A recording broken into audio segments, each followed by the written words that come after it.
Voy sizlarga bugun maktabda kulgili emas bo'lgan narsani aytib beraman. Qarochi, meni eng yaxshi ko'rgan oynam bo'lardi. U qanaqa oyna edi?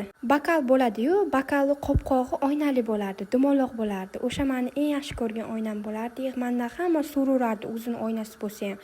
Chunki u hammaga udobniydi-da. Bu oyna meni partamning ustida turardi. Ustozlarning jahli chiqardi. Sumkangga solib qo'y, sumkangga solib qo'y deyishardi. Lekin menga noqulay edi. Hadeb sumkamdan olib beraverish. Sinfdoshlarimga ham qulay edi. Sumkamni titib o'tirmasdi, shunday partamda turardi, olib ketib o'zlariga qarab yana qaytarib qo'yib qo'yishaverardi. Bir kun kuratorim kirganda shunday stolning ustiga qaragan. Qarasa oynam turibdi. Jahli chiqqanda shunday olganda yerga otib, oyog'i bilan bosib sindirib tashlagan. Bundan to'g'ri jahlim chiqmagan, lekin jahlim chiqqan. Hammaning xayoli meni oynamda edi, chunki u kerakli-edi-da. Ertasi kuni uy yig'ishtirayotganimda shunaqa bakal topib olganman. U bakal xuddi shunaqa oynasi bo'lgan. Keyin maktabga olib borib hammaga ko'rsatganman, hamma xursand bo'lgan. Bunaqa voqealar qiziq bo'ladigan bo'lsa, menga obuna bo'lib qo'yinglar, sizdan chiqmasin.